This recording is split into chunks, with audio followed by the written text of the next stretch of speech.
jërëjëf Mohamed Kandji nuyu naa la di nuyu suñu auditeur suñu spectateur di am mbégte tey di dalal Seydina Aliou Ndiaye Seydina Aliou Ndiaye économiste la membre du comité scientifique du club Sénégal émergent léegi nag xam ngeen ne nguur gi samp nañu gouvernement bi samp nga xamante ne mooy premier ministre tey boo yeewoo lire journaux yi bëri ñu ngi ciy commentaire ku nekk ak sa titre ak nañ ko gisee gouvernement de combat loolu la bind Yewwi mu xamante ne kii di bés bi loolu la titre tey yeneen journaux yi gouvernement pour troisième mandat ñeen ñi wax lu ku nekk am nu mu ko gisee Seydina Aliou duñu décrypter gouvernement bu bees bi d'abord naka la ñu mën a jàngatee gouvernement bi 38 membres yi ñu xamoon fal nañ ko jël Amadou Ba teg ko premier ministre. Merci beaucoup Alassane Samba Diop ci invitation maa ngi leen nuyu di nuyu suñu mbokk auditeurs yi c'est vrai que gouvernement bu bees bi tabb nañ ko ci week-end bi nii donc jàngat bu ñu ci mën a am bëri na mais mën nañ ko tënk ci ñaar ba ñetti points. Premier point bi comme ni ñu ko waxee gouvernement de combat ñu ko bëggee am na ñoo xam ne après loolu nañ ci delluwaat donc gis nañ am na promotion ay nouveau profil ay jeunes mooy souvent ñi nekkoon ci télé yi ñoo xam ne mën nañ porter la réplique aux détracteurs du régime donc am na ñenn ñun ci gis nañ aussi ne gouvernement bi reconduire na aussi les grands ministères régaliens quoi ministère des forces armées intérieur affaires étrangères changé wut yooyu am na nag ci biir après un jeu de chaises musicales am na ñu bëri ñoo xam ne dañoo changé position mais surtout au niveau de l'économie gis nañ pour la première fois ñu am une ministre de l'économie du plan et de la coopération avec madame Oulimata Sarr donc ni ñu ko mën a jàngatee d'abord c'est un gouvernement boo xam ne a priori li ñu déclaré mooy dafa war a combattre actuellement la très vive tension sociale muy inflation bi muy cherté de la vie bi muy actuellement tous les problèmes sociaux les inondations mbënd bu ñu nekk ak aussi le fait que dëkk bi presque foo laal day métti mooy tous les scandales au niveau foncier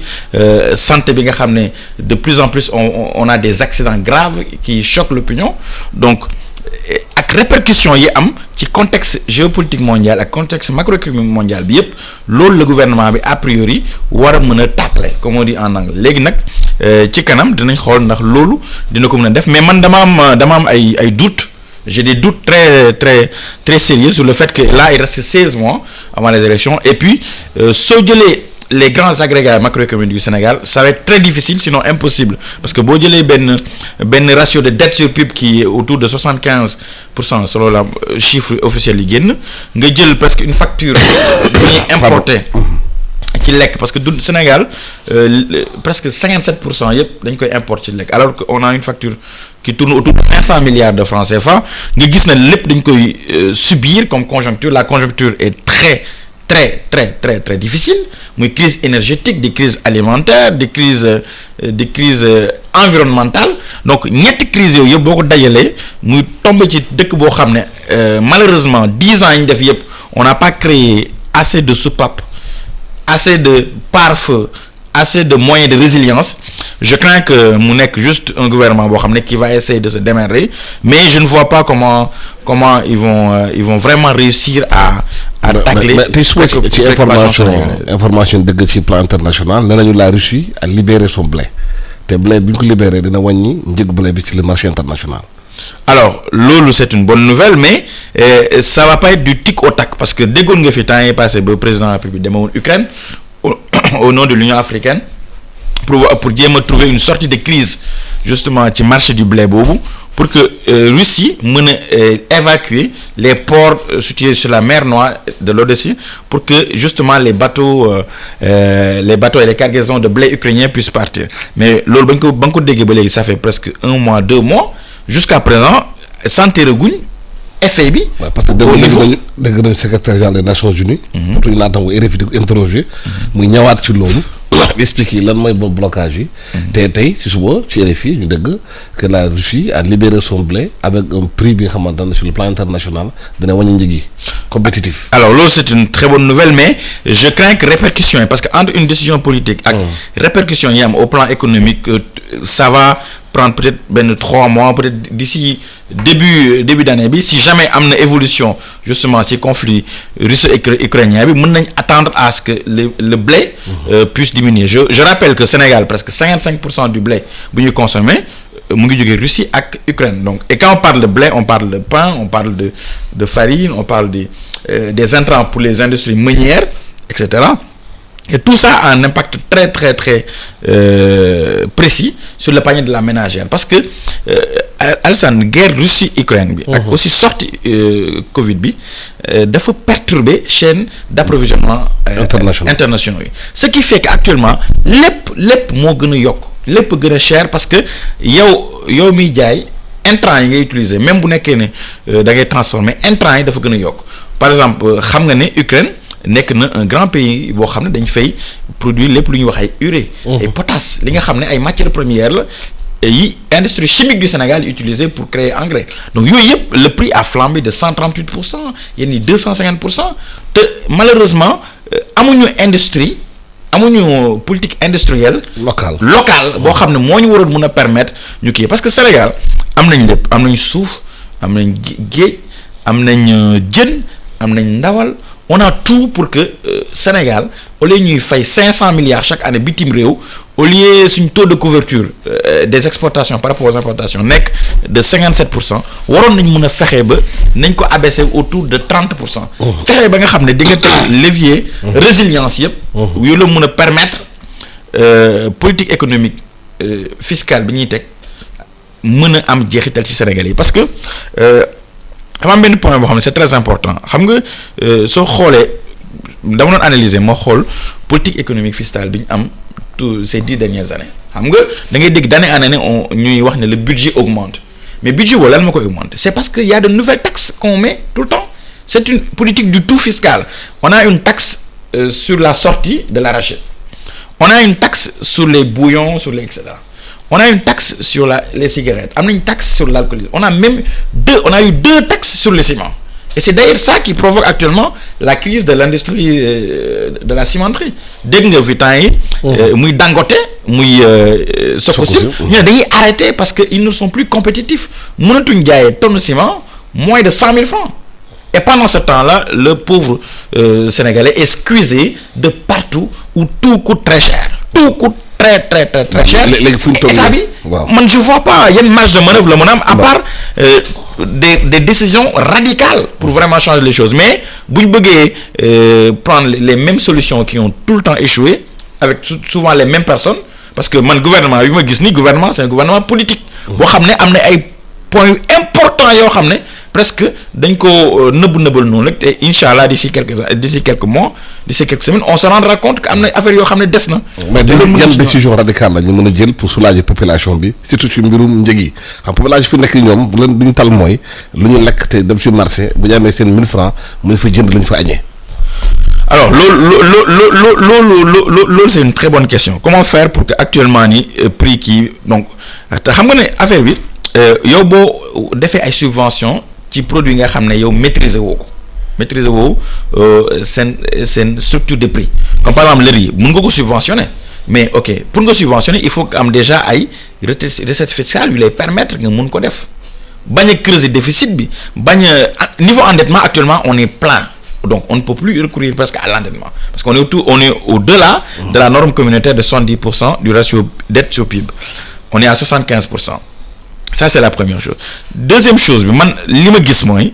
il faut Sénégal boo defee encéphalogramme économique bi zone de consommation yi dafa uteeg zone de production yi. am nañ fi riz autour de la vallée du Sénégal am nañ riz dans la Casamance am nañ aussi riz vers Matam avec les surfaces emblavées avec la Saïd et tout ça mais le problème qu'on a c'est un problème de logistique c'est un problème de relier les zones de production aux zones de consommation et aussi un problème de stockage. Et là je prends l'exemple bi nga xam ne Sénégal yëpp xam nañ ko mooy cela moins de 5 mois dañ doon enterrer ay tonnes soble ndax amuñ fu ñu ko jaayee amuñ fu ñu ko stocké ci côté màggal bi dégg nga léegi déggoon nga fi kilo soble di jar 2000 francs léegi peut-être wàcc na. dem na ba ay 1000 francs et cetera parce que mënuñu stocké li ñu produire mais loolu quand même c'est extraordinaire un gouvernement quand même avec un ministre du commerce ak ministre chargé de la logistique et tout ça war nañu mën a anticiper. prévoir ces productions yi de telle sorte que soble ñu mën ci être autonome. mais normalement loolu war na ko mën a xam loolu. mais bien sûr xam zone de production bi bokkul ak zone de consommation bi war nañu ñoom jël matuwaay pour que logistique bi mettre ko en place defar ay chambres froides conserver produit yi bu heure boobu jotee ñu dogal ko ci marché bi. waaw léegi si logistique boobu nag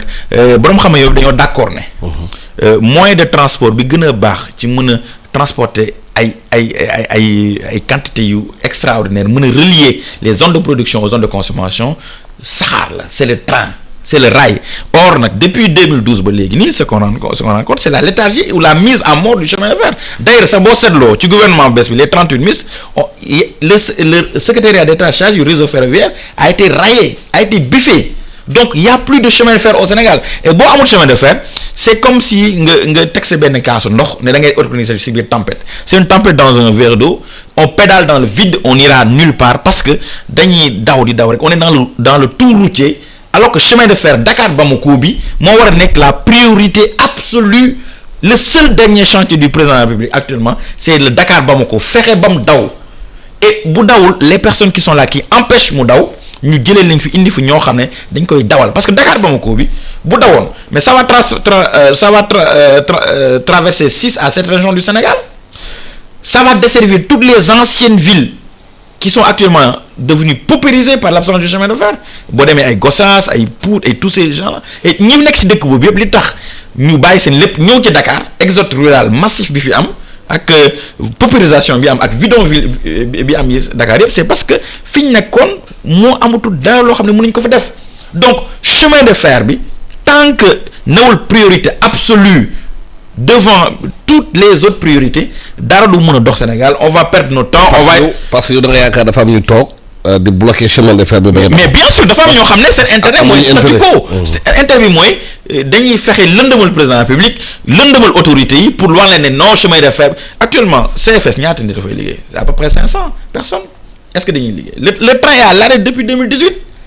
mais Magal Touba bii rek mu weesu mais train dafa da doon dem di yóbbu ay passagers. te xool réew yi développé ci àddina yëpp nga xool seen taarix parce que. transport développement ferroviaire mais c'est ça transport parce que transport le problème Sénégal dañoo am un problème d'interconnectivité des branches économiques entre le secteur primaire bi nga xam ne moo ëpp ñi muy employé ñi fay yëngatu te productif parce que soo nekkee. soo bayee secteur primaire da ngay faram-fàcceel suñu auditeurs yi. secteur primaire mooy mbay bi càmm ji ak napp bi. yow boo ci liggéey da ngay ñi bëri ci Sénégal yi 17 millions yi fa la ñuy liggéey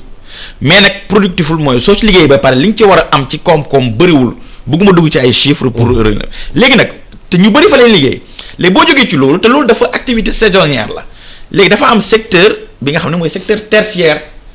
mooy commerce beeg informel beeg service yeeg banque yi léegi ñi nga xam ne ñu bëri dañuy liggéey secteur primaire te mënuñ cee jëriñu dañuy jógee foofu directement màngaani tëpp secteur secondaire bi dem ci secteur tertiaire def marchand ambulant moo tax Dakar fépp foo munti ngay gis ñoo xam ne dañoo war a bay ambulant la ñuy nekk parce que si commerce bi lañ nekk ci informel bi lañ nekk parce que secteur secondaire bi waroon nekk gisement d'emploi muy BTP bi muy mine bi muy industrie muy transformation locale moo amul parce que amuñu politique industrielle amuñu politique de structuration de chaîne de valeur malgré li ñuy wax yëpp malgré ateliers yi malgré les milliards dépensés on tourne en rond. c'est lu tax loolu lan moo tax loolu. mais lu tax action amul boobu léegi lan moo tax on tourne en rond lan moo tax malgré séminaires yi waxtaan yi rapports yi banque mondiale FMI kërëb guddeeg bëccëg télé yi di wax ci terrain bi concrètement gisuñu ko. d'abord parce que mais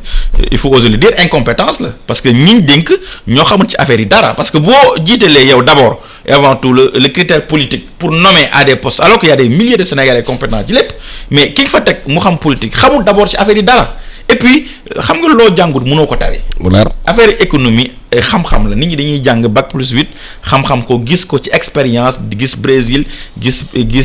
Inde gis Malaisie gis yeneen pays yoo xam ne jóge nañ fiy jaar fee gis Corée du Sud mi nga xam ne Sénégal en 1960 mu ko ëpp woon PIB. mais ñu xool ni transformer seen économie c'est aussi simple que ça Sénégal tant que amuñu politique industrielle ñu jël benn affaire structuré ko ba mu jeex tàkk teg les moyens qu'il faut pour que ce truc-là marche on n'ira nulle part on va faire du taf yëngal on va faire des infrastructures de prestige et de luxe yoo xam ne financement conditionnel la parce que Europe réew tubaab bi lay financer à travers sa banque d'import-export moo lay imposer ay entreprise am donc yow tu vas juste être là à payer de la dette alors que infrastructure bi ngay am de prestige mais du la jëriñ dara parce que du attaquer le problème à la racine. Le problème à la racine c'est la déconcertation, c'est la déconcentration de Dakar, c'est les activités dans l'intérieur du pays, c'est un moyen de transport compétitif pour relier les zones de consommation aux zones de production. C'est une politique boo xam ne du nekk une politique tout fiscale où on met que des taxes pour gonfler le budget artificiellement en faisant croire aux Sénégalais que les choses marchent alors que on ressent ça. yow da nga am impression dafa am ñu toog ñu bëggul industrialisation réew mi ñu toog xamante ne nag ay lobby bëggul réew mi industrialiser parce que commerçant lañu parce que bu ñu industrialiser réew mi dañuy perte xaalis bu bëri. mais dañuy def ay goulot d'étranglement di bloquer lépp partout. mais Alsane man su nekkee damay importer ceeb est-ce que am na intérêt à ce que ceebu mbay Sénégal développé wu est-ce que am na intérêt bi non su nekkee damay importer suukar est-ce que am na intérêt à ce que man mi importer suukar di jël ay milliards keroog xaw ma ndax déglu nga ko Serigne Mboup wax na ko au passage nee na moom li ko jaaxal mooy chef d'entreprise yi gën a mag Sénégal patronat avec tout ça amuñ benn activité industrielle bu ñu investir. waaw kaasoon nañ fi di naan non dañoo joxoon Mimran pour mu am benn kii. monopole et tout ça mais bañ ko libéré ba léegi nii ban chef d'entreprise Sénégal nga gis bu investir ci filière sucre loolu c'est soit dit en passant donc ki nga xam ne day importer sucre amul intérêt à ce que Sénégal am. mais est-ce que loolu du faiblesse su secteur privé Sénégal. mais secteur privé mën na am faiblesse mais état moo koy jàppale état ni mu koy jàppale mooy. utal ko ay part fixe dans la commande publique. mais lan moo tax état bëggul secteur privé bi am doole lu tax loolu. ah mais est-ce que peut-être bëgg nañ ko mais dañoo xamul nu ñu koy defee c'est aussi loolu aussi c'est une autre manière de faire les choses. Senghor ba léegi. non pas depuis Senghor ba léegi man li ma gis mooy depuis ces 10 dernières années yow ban infrastructure nga fi gis boo xam ne majeur bu wala ban marché bu ëpp 150 milliards boo xam ne jox nañ ko un secteur privé national fii dans ce pays là depuis 10 ans et 15 ans ba y en a pas léegi nag mais da ngay xool dëkk bu mel ni Nigéria Obasanjo ba mu ñëwee dana mais man dama bëgg a développer telle filière pétrolière wala ma bëgg a développer telle filière mais je regarde quels sont les Nigérians qui ont les moyens l'État les appuie à hauteur de centaines de milliards pour que ñu mën a structurer chaîne de valeur pour que ñu xaalis bi mën a des ci dëkk bi pour que ñu mën a def de telle sorte que secteur boobu un Nigérian téye ko de la même manière nga jël yeneen secteur Sénégal nag c'est ça qui manque actuellement ni on n'a pas de privé national boo xam ne mën na ne kii gagné na fi marché bu 150 milliards ou plus argument bi ñuy joxe mooy non le privé national ne respecterait pas les délais mais justement il faut l'aider à respecter les délais. Le privé national ne serait pas compétent c'est pas vrai la plupart des grands marchés qu'on octroie à des étrangers mais dañuy créer seen filiale nationale ici après ils sous-traitent ça à des entreprises sénégalaises ñoo xam ne c'est eux qui font le boulot wëral Sénégal nga dugg fépp c'est eux qui font les choses et aussi je pense en dernier. mais est-ce que jotul aussi privé sénégalais yi gën a organiser wu seen bopp gën a nekk force ñu bañ a diviser wu am CNP fii CNES fii ay am ay pàcc au lieu ñoom ñu regrouper dem benn privé national bu fort ñoom ñëpp ñu nekk benn dànk. mën a xeexal seen intérêt bopp. loolu c'est l'idéal mais bon au début aussi da ngay bàyyi ku nekk ak ay sensibilité ak ay kii. bu fekkee ngeen ñëpp a perte kay amu leen dara. ngeen jubóo benn yoon. mais bien sûr loolu ça tombe sous le coup de la logique mais man dérangé wu ma sax mu am CNP am CNES am et cetera parce que ku nekk aussi say affinité ci ngay regroupé wu mais l'essentiel li gën a am solo mooy ñu mën a peser que. mu mën a am une part dans la commande publique réservée au privé national mais combien de temps ngay dégg ñuy wax affaire mobilier national artisanat mobilier national ba léegi nii y a rien da ngay lire communiqué conseil des ministres nga gis ne le président public rappelle réitère redemande au ministre chargé de la restauration et cetera parce que ministre yi ñu fay teg ñoo xamul ci affaire yi dara et puis ñoom dañ ko jàppee comme un fromage politique bu ñu la nommé da ngay nommé say conseils techniques nommé say directeurs cabinet nommé say nit ñoo xam ne yow tu es là pour que mu nekk une pompe à fric. oui mais est-ce que la yëgaleel mbir yi mais doo xool réellement. est-ce que aussi vrai problème bi nekkul fi xamante ne homme politique yi en même temps homme d'affaires lañu nakay businessman nga nekk député businessman nga. mais nekk pouvoir nekk opposition nga nekk businessman. ci suuf bu demee ba timis jot nga tase ak gars yi rek la ngay régler suba boo demee assemblée nationale. mais yuuxu ci kaw nit ñi. mais bien sûr xam nga Sénégal actuellement fi ñu nekkee nii dañoo dem ba presque situation bi ça ressemble à la situation pré-révolutionnaire en France en 1789 dañoo dem ba nga xam ne clergé bi ak la bourgeoisie à l'époque dañoo dem ba dañoo nekk benn say et di squeezer di compresser le bas peuple li nga wax ni Sénégal c'est vrai parce que li gën a graaw moo dañoo am un triple profil da ngay am un homme politique bu nekk un businessman. en même temps nekk koo xam ne day nekk ci suuf di bloquer l'avancée du pays ci benn réforme boo xam ne arrangé woo ko et c'est ça le plus grand malheur. yenn saa nekk sëriñ sax. yenn saa nga nekkal sëriñ donc lobby yooyu yëpp man pour man li may xaar ci gouvernement bi ak nguur gi mooy goulot d'étranglement mooy fi nga xam ne moo njatt jël tànk teg ko ci baatu économie sénégalaise que ñu dindi ko. muy affaire yi énergie ñu xoolaat ko képp luy lobby yu ci nekk et cetera ñu dindi leen teg réforme yi nga xam ne kenn du mënati abuser de position dominante. bés bu amee ay lobby yu nekk ci côté huile bi ñu xool mais comment au moins mettre un Sénégal boo xam ne tout le monde est sur le même pied d'égalité mais si on ne le fait pas we are all in this together ñun ñëpp on est ensemble mais tout le monde sera impacté parce que actuellement ni Alassane saako ceeb bu yer 25000 diwlin buy tourner autour de 1500 2000 mais conjoncture bu métti bi sénégalais bu ne yëg nga ko. tey bu la yàlla dimbalee sa peut-être yow nga am loo dundee sa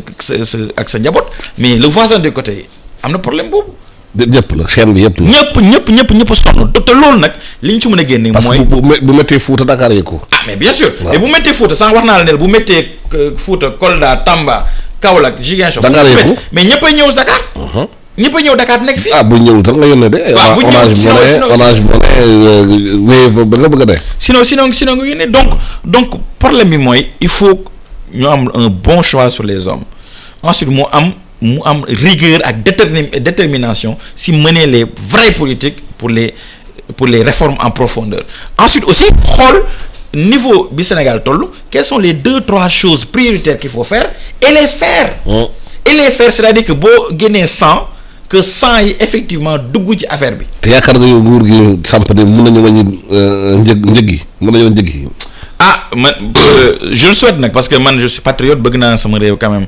que coono gu ñu nekk nii xaw a wàññeeku ndax nga boole mbënd boole ñàkk boole di inondation en même temps di inonder en même temps amoo ndox ce qui est un grand paradoxe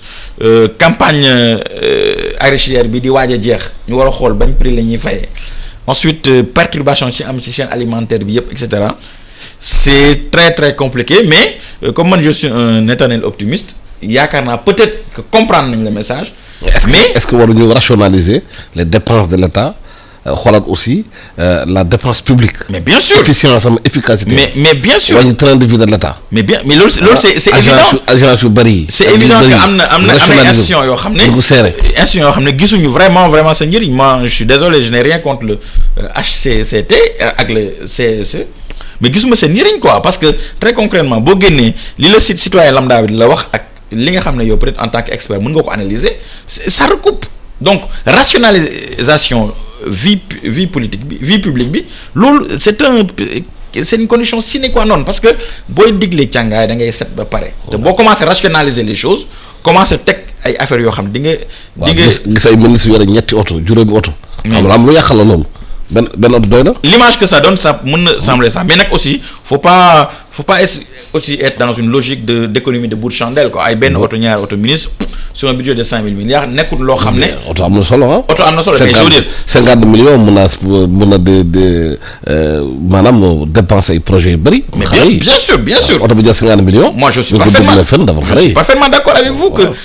mais d'ailleurs sax génne woon nañ benn décret ne dañuy arrêter jënd oto yi. mais est-ce que dans la réalité nit ñi newul di trouver des entourloupes di jënd oto ak tout ce qui c'est que y a vraiment un besoin d'accord nag yow foofu de rationalisation des dépenses publiques et d'efficacité et d'efficience. te loolu yëpp am nañ déjà les canevas on a la gestion axée sur les résultats on a le budget programme on a tout ça mais dans la réalité des choses. c'est pas ce qui est-ce que c'est appliqué. non c'est pas ce qui est appliqué mën nga def des théories et cetera parce que tu peux mën nga remplir ay DPP et tout ça. mais contrôle bi dëgg à la source. ak liggéey bi war a am ak suivi évaluation bi je pense que war nañ am na ay jéego yu ñu ci war a gën a mën a def pour gën a góorgóorlu quoi. jërëjëf Seydina Alioune Ndiaye ma fàttali auteurs yi yow économiste nga membre du comité scientifique du club Sénégal émergent di waxtaan ak yow ci priorité bi nguur gi war a am priorité des priorités mooy wàññi njëgi bu baax a baax ba Sénégalais yëg ne njëgi wàññeeku na loolu nag nañu wàññi dépense yu bëri yi essence yu bëri ñu yàq yi yenn agence xamante ne amul benn njëriñ ci réew mi yenn xamoo HCC xamoo CSG le tour d'affaire yëpp ñu xoolaat ko bu baax a baax comme ça bu Sénégalais yeewu suba teel xam ne yi kii wàññi courant bi wàññi lekk yi wàññi kii bu baax loolu la fa la ñuy xaaree nguur gi ak inondation yi école yaa ngi ubbeeku le mois d'octobre école yi bëri ñu ci ndox mi ñu manqué ndox bi génnee ko pour xale yi jëlaat cours yi dama gën a gaawee. maa ngi la gërëm di la sant di sant Fatima Kane Ndiaye nekkoon ci technique bi di ñaan bëccëg jàmm ak salaam.